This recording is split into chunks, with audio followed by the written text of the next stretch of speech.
Lecture du jour, bonjour. Ce matin c'était Matthieu 24 et ce week-end déjà on a lu pas mal de chapitres sur le même thème que Matthieu 24, dans Marc et dans Luc, qui parlent de la fin des temps. Et j'ai fait une vidéo complète concernant Matthieu 24 et plus, pour mettre en parallèle plusieurs chapitres qui parlent de ça. Donc je t'invite à aller voir ça. Bien sûr, ça s'appelle 2029, une année charnière, sur ma chaîne YouTube, évidemment.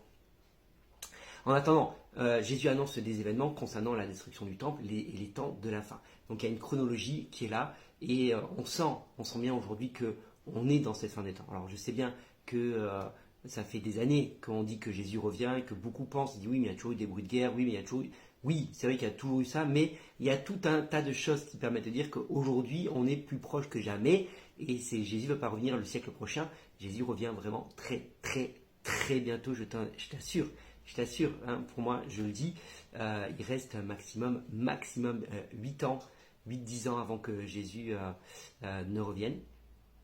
Enlever son église, même moins que ça, pour son église c'est moins que ça, et établir son règne. Mais je t'invite à regarder ma vidéo vraiment pour avoir plus de détails, parce que là ça serait beaucoup trop long pour expliquer sur quoi je me base pour dire qu'il reste maximum 8 ans avant que Jésus revienne.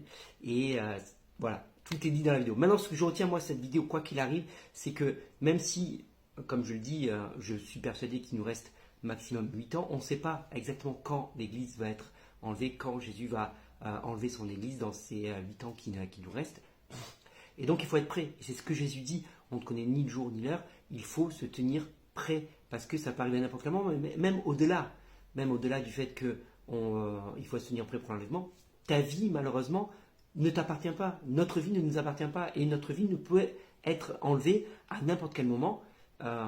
Parce que malheureusement, c'est des choses qui peuvent arriver. Des amis qui peuvent être forcément autour de toi, des amis qui sont été enlevés, un accident de voiture, un accident de transport, un accident de la vie, tout simplement. Et du jour au lendemain, tu n'es plus là. C'est des choses qui arrivent. Donc quoi qu'il arrive, il faut être prêt à être à la rencontre de notre Sauveur, de notre Seigneur, aussi bien parce que Jésus revient bientôt, mais aussi bien parce que tu ne sais pas à quel moment ta vie doit s'arrêter. Donc ça, c'est important. Et moi, ce que je retiens sur ce chapitre 24, je le redis, il y aurait beaucoup de choses à dire, je l'ai développé dans une vidéo, voilà. Mais ce que je retiens du coup pour ce matin, c'est la fin de ce chapitre où Jésus dit, voilà, il y a deux types de serviteurs qui attendent leur maître.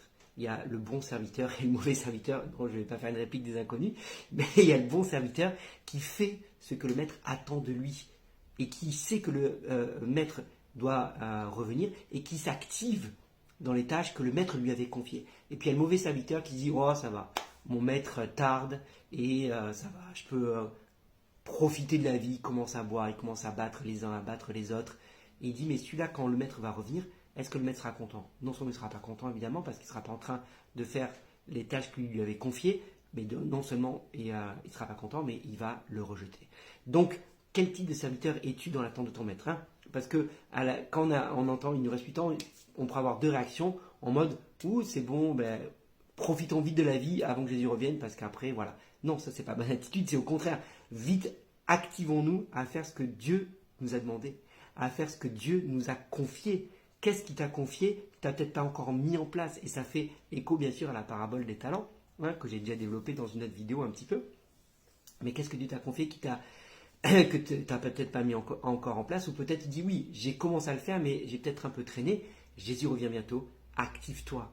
Active-toi. Que quand il revienne, il puisse te retrouver à l'œuvre, en train d'agir, en train de faire et de t'occuper de ce qu'il t'avait confié, de développer de ce qu'il t'avait confié. Et là, Jésus dit, heureux le serviteur qui est dans cette situation-là.